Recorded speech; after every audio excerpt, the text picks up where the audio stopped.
ഈ തിരഞ്ഞെടുപ്പ് ഫലം പുറത്തു വരുന്നതോടെ കേരളത്തിലെ കമ്മ്യൂണിസ്റ്റ് യുഗം അവസാനിക്കുകയാണ് എന്ന് കാര്യകാരണ സഹിതം പറഞ്ഞുകൊണ്ടുള്ള ജി ശക്തിധരന്റെ പുതിയ ഫേസ്ബുക്ക് പോസ്റ്റ് CPM-ൽ പ്രകമ്പനം സൃഷ്ടിക്കുകയാണ്. ആരും ഒന്നും പുറത്തു പറയുന്നില്ല എന്നു മാത്രം. കഴിഞ്ഞ കുറെ കാലമായി CPM-ൽ സംഭവിച്ചുകൊണ്ടിരിക്കുന്ന പൈശാചികവും കുടിലവും നിന്ദ്യവുമായ ചെയ്തികളെ ജി ശക്തിധരനെ പോലെ ആരും ചൂണ്ടിക്കാട്ടുന്നില്ല. ആർക്കും അതിനുള്ള ധൈര്യമില്ല എന്നതാണ് കാരണം. 2015 ജൂൺ 6 പാനൂരിൽ ബോംബ് നിർമ്മാണത്തിനിടെ കൊല്ലപ്പെട്ട CPM പ്രവർത്തകർക്കു വേണ്ടി ഇരുനില രക്തസാക്ഷി മണ്ഡപം പാർട്ടി സെക്രട്ടറി ഉദ്ഘാടനം ചെയ്യാൻ പോകുന്നതിന്റെ പശ്ചാത്തലത്തിലാണ് ശക്തിധരന്റെ ഈ പുതിയ കുറിപ്പ്. അതിങ്ങനെയാണ്: 2015 ജൂൺ 6 പാനൂരിൽ ബോംബ് നിർമ്മാണത്തിനിടെ കൊല്ലപ്പെട്ട CPM പ്രവർത്തകരായ ഷൈജു, സുബീഷ് എന്നിവരുടെ സ്മരണയ്ക്ക് നിർമ്മിച്ച ഇരുനില രക്തസാക്ഷി മണ്ഡപം നാളെ താൻ തന്നെ ഉദ്ഘാടനം ചെയ്യാമോ എന്നതിൽ MV ഗോവിന്ദൻ ഇരുട്ടിൽ തപ്പുകയാണ്. അനുസരിച്ചില്ല എങ്കിൽ മുഖ്യമന്ത്രി കോപിക്കും. അനുസരിച്ചാലോ ഇത്ര നീചനാണോ ഈ പാർട്ടി സെക്രട്ടറി എന്ന് ജനം പഴിക്കും. CPM-ൽ മരണത്തിന്റെ വ്യാപാരികളെന്നറിയപ്പെടുന്ന ഒരു പറ്റം ഹിംസ്ര ജന്തുക്കളുണ്ട്. അതിൽ പലരും കൊലക്കേസിൽ ജയിലിൽ കിടന്ന് ചത്ത കുഞ്ഞനന്ദന് ശിഷ്യപ്പെട്ടവരാണ്. അതിലൊരു വ്യാഗ്രമാണ് കുഞ്ഞനന്ദൻ ചത്തപ്പോൾ ഏറ്റവും കൂടുതൽ ഒപ്പാരു വിളിച്ച് അലമുറയിട്ട വനിതാരത്നം. ടിപ്പിയോട് ചെയ്ത കടും ചതി ഓർക്കുമ്പോൾ ചങ്ക് പൊട്ടിപ്പോകുന്നത് കൊണ്ടാണ് ഇങ്ങനെ എഴുതി പോകുന്നത്. എന്റെ അരുമയായ നന്ദുവിന്റെ ദുഃഖം ഘനീഭവിച്ചു നിൽക്കുന്ന ആ മുഖമോർക്കുമ്പോൾ ഇങ്ങനെ എഴുതിയാലും പോരെന്ന് തോന്നിപ്പോകുന്നു. ഒരു കുട്ടിയുടെ അച്ഛനെ ഭൂമുഖത്ത് നിന്ന് എന്നേക്കുമായി ഓടിച്ചിട്ട് പേരക്കുട്ടിയെ വരെ ഒക്കത്തേന്തി ലോകം ചുറ്റുന്ന നൃശംസൻ. പുലരാത്ത ഒരു രാവുമില്ലടോ ദുഷ്ട. പാനൂരിലെ സ്ഫോടനവുമായി പാർട്ടിക്ക് ബന്ധമില്ലെന്ന് അന്നത്തെ സംസ്ഥാന സെക്രട്ടറി ആയിരുന്ന കോടിയേരി ബാലകൃഷ്ണൻ പ്രഖ്യാപിച്ചിരുന്നതാണ് ഇപ്പോൾ MV ഗോവിന്ദന് വിനയായത്. എന്തായാലും ഇതിന്റെ താത്വിക വിശകലനം നാളെ അദ്ദേഹം നടത്തും. പിന്നെ കുറെ വളിച്ച ചിരിയും. DYFIയിലൂടെ വളർന്ന് MV രാഘവന്റെ ബദൽ രേഖയോട് ചേർന്നു നിന്ന് പിൽക്കാലത്ത് EP ജയരാജൻ തെറ്റുതിരുത്തിച്ച് പാർട്ടിയിലേക്ക് മടക്കിക്കൊണ്ടുവന്ന MV ഗോവിന്ദന്റെ മാർക്സിസ്റ്റ് താത്വിക സൂക്തങ്ങൾ എന്തുമാത്രം കേരളം കേട്ടതാണ്. MV ഗോവിന്ദന് ഓർമ്മയുണ്ടോ ഈ ഭൂമുഖത്ത് റഷ്യയിൽ ചരിത്രത്തിൽ ആദ്യമായി വിജയകരമായി വിപ്ലവം നടത്തിയ ലെനിന്റെ മൂത്ത സഹോദരൻ അലക്സാണ്ടർ ഇലിയച്ച് ഉലിയാനോവ് ഇടതുപക്ഷ ഭീകര പ്രവർത്തകനായിരുന്നു. ലെനിൻ പൊതുപ്രവർത്തനത്തിലേക്ക് കാലൂന്നാനുള്ള പ്രചോദനമായിരുന്നു മൂത്ത സഹോദരൻ ഉലിയാനോവ്. സാർ ഭരണത്തിനെതിരെ ധീരമായി പോരാടിയ ഉലിയാനോവിനെ സാർ ഭരണം തൂക്കിലേറ്റി. പക്ഷേ ഉലിയാനോവിന്റെ രാഷ്ട്രീയ പാതയെ ലെനിൻ തള്ളിപ്പറഞ്ഞു.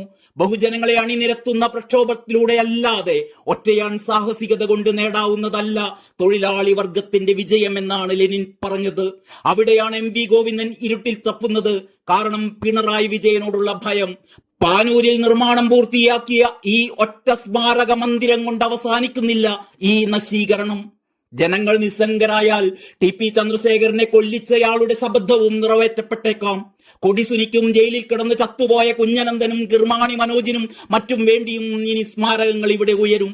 മുഖ്യമന്ത്രി പദവിയിൽ അന്നുണ്ടാവില്ലെങ്കിലും TPയുടെ കൊലയ്ക്ക് ഉത്തരവ് കൊടുത്ത ആൾ റീത്തുമായി ആ സ്മാരകങ്ങൾക്ക് മുമ്പിൽ നിൽക്കുന്ന രംഗം ഒന്ന് ചിന്തിച്ചു നോക്കിയേ. എന്നെ അത്ഭുതപ്പെടുത്തുന്നത് ശിക്ഷ അനുഭവിക്കുന്ന മുഴുവൻ പ്രതികൾക്കും ജയിലിൽ കിടന്ന് ചത്തുപോയ കുഞ്ഞനന്ദനും ഒരു വ്യാഴവട്ട മണ്ണാക്ക് നിറച്ച് പോഷകമൂല്യങ്ങൾ കൊണ്ട് തള്ളിയതിന് എത്ര കോടിയാണ് കൊല്ലിച്ചവൻ കൈമാറിക്കൊണ്ടിരിക്കുന്നത്. ശിക്ഷ ലഭിച്ചവരുമല്ലാത്തവരുമായ 50-ലേറെ പേരുടെ കുടുംബത്തിന് 12 വർഷമായി ഭൂമിയിൽ കിട്ടാവുന്ന എല്ലാ സൗഭാഗ്യങ്ങളും നിരത്തിവെക്കുന്നതും ഇന്ത്യയിൽ കിട്ടാവുന്ന ഏറ്റവും ഉന്നതമായ നിയമസഹായം എത്തിക്കുന്നതും എത്ര സഹസ്ര കോടികൾ ചെലവിട്ടാണ്. പരോളില്ലാതെ ജയിലിൽ കിടന്നോളണം എന്ന് ഹൈക്കോടതി ഉത്തരവിട്ടതോടെ പ്രതികളെല്ലാ പ്രതിഫല മാസപ്പടി നിരക്കും കൂട്ടിയത്രേ. ഇതിലൊരുത്തനെങ്കിലും ശുഭ്രവസ്ത്രധാരിയായ രൗദ്ര കണ്ണുകളുള്ള നൃശംസനെ യദുവിന്റെ അംഗ്യഭാഷ കടമെടുത്തെങ്കിലും ചൂണ്ടിയിരുന്നെങ്കിൽ മാഷാള്ളായുടെ ഉറവിടമെങ്കിലും തത്സമയം പുറത്തു വരുമായിരുന്നു. മാർക്സും എംഗൽസും 1846 മുതൽ ഇംഗ്ലണ്ടിൽ ഒരുമിച്ച് താമസിച്ച് കമ്മ്യൂണിസ്റ്റ് കമ്മിറ്റികൾ എന്ന സംഘടന ഉണ്ടാക്കിയത് ബോംബുണ്ടാക്കാനായിരുന്നില്ല ഗോവിന്ദൻ സഖാവേ. കമ്മ്യൂണിസ്റ്റ് ആശയങ്ങൾ പ്രചരിപ്പിക്കാനുള്ള സംഘടന ഉണ്ടാക്കാനായിരുന്നു. 1847 പല രാജ്യങ്ങളിൽ നിന്നുള്ള പ്രതിനിധികളെ ക്ഷണിച്ചു വരുത്തി കമ്മ്യൂണിസ്റ്റ് ലീഗ് രൂപീകരിച്ചതും ബോംബുണ്ടാക്കാനായിരുന്നില്ല. അവിടെ ഉണ്ടായത് ബോംബല്ല, ലോകത്തെ ഇളക്കിമറിച്ച കമ്മ്യൂണിസ്റ്റ് മാനിഫെസ്റ്റോ എന്ന ചരിത്രരേഖയായിരുന്നു. ഇന്നും അതാണ് ലോക കമ്മ്യൂണിസ്റ്റ് പ്രസ്ഥാനത്തിന്റെ മാർഗരേഖ. തൊഴിലാളി വർഗത്തിന് കമ്മ്യൂണിസ്റ്റ് പാർട്ടി വേണ്ടെന്നും തന്റെ കൽപ്പനകൾ അനുസരിച്ച് കൊലകളും ബോംബും നിർമ്മിച്ചാൽ മാറ്റങ്ങൾ ഉണ്ടാക്കാമെന്നും മാർക്സിനോട് മല്ലടിച്ച ബെർക്കുനിൻ എന്ന മുഴുത്ത അരാജകവാദി ശാഠ്യം പിടിച്ചിരുന്നു. മാർക്സ് അതിന് വഴങ്ങിയില്ല. അയാളുടെ സമകാലിക പിന്മുറക്കാരനാണ് പിണറായി വിജയൻ.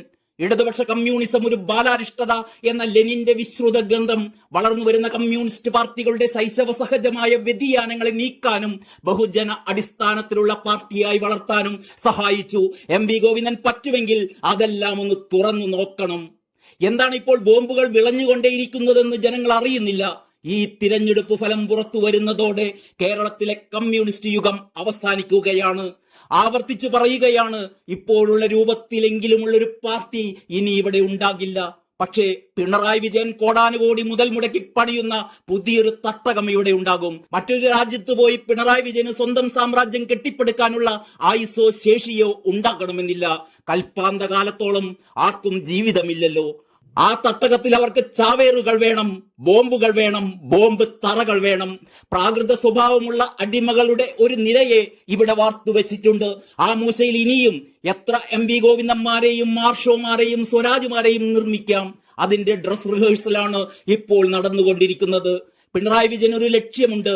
അദ്ദേഹത്തിന് താൻ കീഴ്പ്പെടുത്തിയവരുടെ കൂട്ടത്തിൽ KK രമയുടെയും ചിത്രം വെക്കണം. ഒരു നൃശംസന് മാത്രം ചിന്തിക്കാവുന്ന കാര്യം.